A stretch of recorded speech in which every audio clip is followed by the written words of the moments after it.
But you are a huge Arsenal fan. Let's start with yesterday's news about Mikel Arteta. 3 more years for him. Did you go to bed a happy man last night? Do you know what? I'm not too mad about it. I think he's transformed the club. Yeah. I think the whole spirit around the club has definitely changed.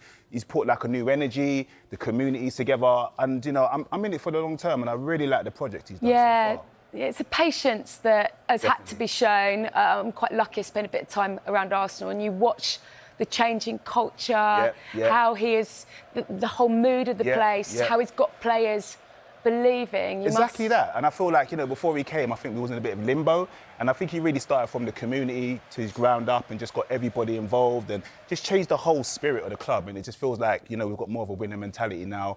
And it feels good to be an Arsenal fan again now. Yeah, I'm sure it does. I'm told your dad, is that right, wanted you to be a Spurs fan? Yes, unfortunately, my dad was a Spurs fan. We get this a lot, split families. Yeah, around I'm from Walthamstow, so I'm kind of like bang in the middle. I could have gone Tottenham, I could have gone Arsenal. But Ian Wright, man, big influence on me. I was like, nah, I'm sorry, Dad. And I used to like the colour red as well. I didn't really fancy the Spurs kit. So yeah, a lot of rivalry in the household back in the day, me and my dad. But I think I made the right choice, to be fair. Did your dad ever forgive you? He was quite upset, to be fair. But at the same time, he was kind of like, you know what, you got to go with what your heart says. And I was like, Dad, you know what, I just prefer Arsenal. It just spoke to me more. And a lot of my friends in the area were Tottenham fans as well. And I almost felt like I didn't want to follow everyone else. So, yeah, Arsenal was my choice. So Ian Wright was what swung it for you? Yeah, Have you had a chance to spend much time with him for you? Yeah, Ian, I have met him, and I've actually met him in well, I shouldn't say, but I've met him out, and he's a really good guy, man. Big idol of mine. Yeah, well, you said you could have gone either way. Quite a lot of rappers went Spurs way, I know. didn't they? I don't know, man. I don't know what happened there, man. Yeah, AJ, Tracy, Lil Wayne, people like that. Do you bump in to them? Do you know what? I mean, to see them on a weekend like this, will you be able to just drop them a little message? I mean, I definitely will be letting them know if we win. I'm pretty sure we will get the job done. I think the team at the minute, obviously, with the news of the injuries, it's kind of probably not the best time to play them, but at the same time, they're not on a good run either. So I still think we've got enough strength in our squad to get it over the line. But I definitely will be sending a text if we get that W. Yeah. We will talk about who could come in for Rice and Odegaard in a little bit. But also your cousin is the former Arsenal player, Emmanuel Frimpong. Yes. And he actually featured on one of your tracks and sang about Robin van Persie. Yes, he actually did. Obviously, that's when Robin was one of my favourites. Obviously, he went to United. And then, I don't know, we might have to edit that song right now. We like Robin, though. But yeah, Frimpong, my cousin, you know, he's almost like an Arsenal legend as well, cult hero. And, you know, his time at Arsenal, and now I used to go watch the games, like great memories, and, you know, such a great guy. And I think Arsenal fans love him. And if you could have one Arsenal player now that you could feature on I'll do a song with? Yeah. Who would it be?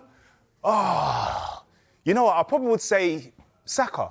Saka or Saliba. Okay. Because Saliba's, he's quite cool, he's smooth, like we call him the Rolls Royce. And Saka, he's just on fire, innit? And I think he would actually do really good. So maybe I could have both of them. I wondered if you'd say Rice, actually, because we know he likes a bit Rice. of rapping as well, No, Rice is actually good. I've actually heard his rapping skills as well, actually. So maybe he can get on the chorus or something. Yeah, Rice, sounds good. We've done a little bit of research. You have been on Sky Sports before.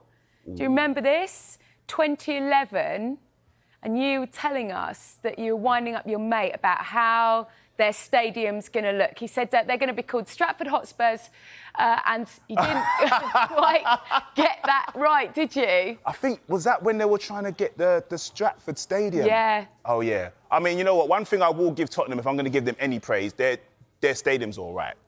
I can't give them too much praise, but their stadium is okay. Not better than the Emirates, but it's nice. It's nice. And just a word on the Emirates, because that whole vibe has changed, hasn't it? It's amazing. Like moments before kick-off, even if you're not an Arsenal fan, you can appreciate what the club's done to get them where they need to be.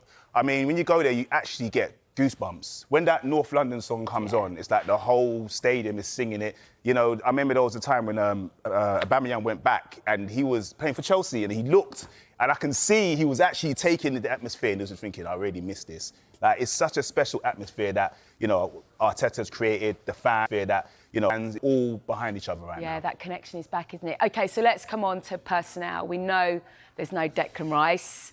Yes. What did you make of that very briefly, the red cards? I feel it was quite silly of the referee, if I'll be honest, and I think bit of common sense was needed and a bit of consistency because obviously before the Brighton player lobbed it to the other ground. I mean, had it been the other way round, you'd probably be praising it, wouldn't you? I mean, maybe, but I mean, like, come on, man. And it was unnecessary. I get it. Obviously, he did knock the ball, but at the same time, like I said, consistency. Yeah. Do you know what I mean? If you're going to give him a card, then you've got to book the Brighton player in the first half who booted it and basically wasted time as well. And that misery has been compounded by an injury that Martin Odegaard... Have you have an update on that? No, we're waiting to hear from Mikel Arteta at 1:30. It doesn't look great. So without the pair of them... But what does your midfield look like? He's used Thomas Partey, hasn't he? Alongside Odegaard. Which of these guys would you go for? I mean, well, I think Havertz's having a great time right now. Trossard's having a good time. Jorginho can come in and fill in a job. You know, I'm not too worried. Yeah, him and Partey can work together. I'm not totally upset with the squad because I still feel like we've got enough strength and depth for us to come and do something. But I think Odegaard and maybe selling Smith Rowe and letting a few of our players go on loan, like Vieira, might come to hinder us a little bit. But I feel like we've got a big squad and we're having a good time right now. We've got a good team spirit and we have to step up and try and find a way.